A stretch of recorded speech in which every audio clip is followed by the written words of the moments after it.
Bonjour à toi, chers parents. Dans cette vidéo, je vais te partager comment aider ton enfant à appréhender ses peurs autrement qu'en fêtant Halloween.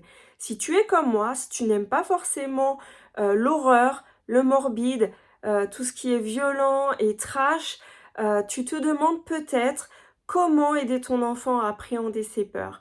Moi, pour avoir emmené mes enfants à des parcs d'attractions pendant la Toussaint ou des musées, ou alors au centre de loisirs, on peut constater que partout autour de nous, les décorations sont sur le thème de Halloween.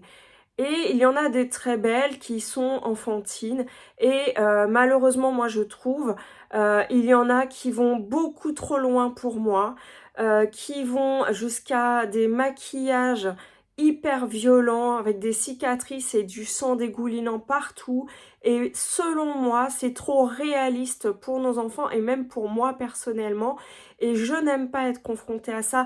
Après, tu n'es pas obligé de partager mon avis et tu as le droit, et moi je ne juge pas les gens qui aiment fêter Halloween, mais moi pour des convictions personnelles, peut-être par rapport à ma foi et aussi parce que je n'aime pas ce qui est violent, je n'aime pas ça. J'ai cherché d'autres moyens de parler, d'appréhender les peurs ou de parler de la mort à mes enfants. Alors, pour commencer, je vais te partager ce qu'est la peur, à quoi elle sert. La peur, elle a pour but, c'est une émotion qui a pour but de te permettre d'identifier un danger. Et donc sa fonction, c'est une fonction vitale. C'est une fonction qui te prévient qu'il y a un danger normalement réel, hein.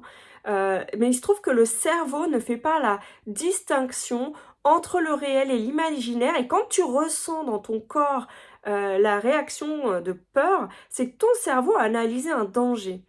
Donc du coup, tu vas avoir une réaction physiologique, ça va être soit de fuir, donc de courir, soit de te figer, de t'immobiliser, soit tu vas t'inhiber, ou alors tu vas combattre. Ensuite, il faut savoir que derrière la peur, il y a un besoin. Il y a le besoin d'être protégé, le besoin d'être rassuré.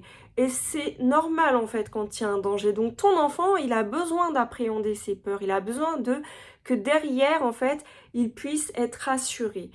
Du coup, de quelle manière appréhender les peurs?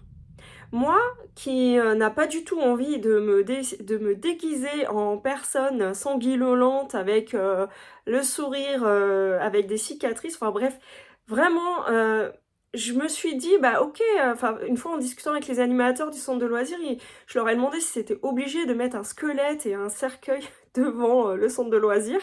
Et ils m'ont dit: «Bah oui, mais c'est pour aider les enfants à appréhender leurs peurs. Ils ont des fois, voilà, ils imaginent des monstres, tout ça». Et moi, je comprends tout à fait le but, pédagogique, si c'est pour, s'il y a une fonction pédagogique derrière. Et pour autant, ben, je me demande si dans le quotidien, on écoute vraiment les peurs de nos enfants. Donc moi, la première chose que j'ai envie de te partager, c'est pour aider ton enfant à appréhender ses peurs, c'est déjà d'identifier quelles sont ses peurs. Et très souvent, on dit à nos enfants: «Oh mais non, regarde le chien. Non mais il est gentil, t'as pas besoin d'avoir peur. Il est gentil le chien». Ouais, mais sauf que s'il a peur, c'est qu'il sait qu'il y a potentiellement un danger. Donc identifie les peurs de ton enfant. Elles ont une raison. Et une fois que tu l'as identifié, c'est important de l'écouter, de l'aider à en parler. C'est la deuxième chose qui, pour moi, aideront ton enfant à appréhender ses peurs. Écoute-le. Écoute quels sont ses monstres à lui. Qu'est-ce qui lui fait peur? Quand bon, on le laisse, il a peut-être peur de se retrouver seul parce que peut-être il imagine quelque chose dans la pièce. Peut-être que quand il a des peurs, tu peux l'écouter et puis répondre à ses questions. Par exemple, si on parle de la mort, souvent les enfants, quand quelqu'un dans la famille décède, des fois on n'ose pas leur en parler. On a l'impression qu'ils sont trop petits. Moi, je te partage, quand nous habitions à là où nous étions avant, nos enfants étaient petits et notre voisine est décédée. Nous avons choisi de leur dire la vérité. Nous n'avons pas cherché à leur mentir parce que ça fait partie de la vie, étonnamment, et que c'est une manière aussi de les aider à se confronter à cette réalité. C'est pas parce que je me déguise pas en personnage cruel que je ne vais pas leur parler de la mort. Donc disons-leur la vérité, aidons-les à comprendre ce que c'est et s'il y a une angoisse qui se crée parce que tout d'un coup ils ont peur de te perdre, parle-leur, rassure-les, dis-leur que tout ce que tu peux imaginer qu'il y a après la mort, je ne sais pas quelle est ta croyance, mais chez nous, quand on parle de la mort, on parle de la vie éternelle en fait. Donc pour mes enfants, c'est rassurant aussi, même si bien sûr, eh ben, je ne vais pas leur cacher que derrière, il peut y avoir le vide, il peut y avoir de la tristesse, etc. Ce que je veux t'encourager à faire, c'est vraiment de leur parler de la vérité. Tu peux aussi utiliser des livres pour parler de ça, pour parler des peurs, pour parler de la mort ou pour parler de ce qu'il vit à l'intérieur de lui. Ensuite, c'est important de répondre à son besoin. Quand ton enfant a des peurs, il a besoin de sécurité. Tu peux lui proposer un cadre rassurant. Tu peux l'aider aussi à trouver lui-même comment répondre à sa peur, comment se rassurer. Et tu verras que les enfants sont très imaginatifs en fait. Donc laisse-le en fait imaginer, laisse-le parler, rentre dans son monde enfantin à lui, laisse-le imaginer comment faire. Ensuite, voilà, voilà pourquoi moi personnellement comment je fais et pourquoi je ne fête pas Halloween. Il se trouve que j'ai été confrontée, déjà quand mes enfants étaient petits, on ouvrait la porte, voilà, on voulait faire plaisir aux enfants. Et puis en fait ma petite puce qui était vraiment toute petite a vraiment eu très peur. Sauf que là elle se sentait attaquée chez elle, là où elle est censée être en sécurité. Donc moi j'ai pas trouvé ça cool en fait de lui générer cette peur-là. Je pense qu'il y a assez de choses dont on doit se méfier que simplement voilà, des choses qui viennent à nous par d'autres biais en fait. Ensuite, moi-même, une fois, j'avais choisi, voilà, bon, on continue à faire plaisir aux enfants qui viennent. J'ai voulu leur proposer des chocolats et puis une petite bougie en leur disant que je les encourage à être, que chacun d'eux est une lumière pour ce monde et que je les encourage à briller. Parce que j'avais envie d'apporter de la lumière dans ce monde. Je sais, tu vas peut-être me trouver un petit peu bizarre, mais c'est pas grave, je suis bizarre aussi.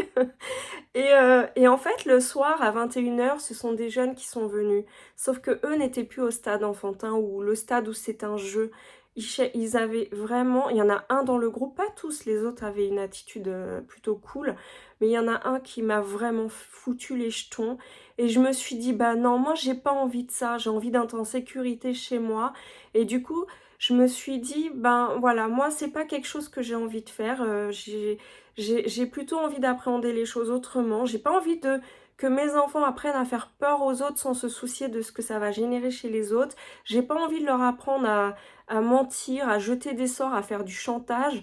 Et du coup, peut-être que tu n'es pas d'accord avec moi, mais moi, je t'invite juste à réfléchir à ton pourquoi tu le fais. Si c'est pour s'amuser, bah amuse-toi. Et puis, mais simplement vois vraiment, réfléchis à ton pourquoi et comment, et surtout au comment tu le fais et quels sont les messages que tu véhicules dans ton approche. Et moi, je pense qu'on peut s'amuser de plein de façons et qu'on peut appréhender les peurs autrement. Et je t'invite à mettre de la lumière dans ta vie et dans celle de ta famille. Je t'embrasse et je te dis à très bientôt.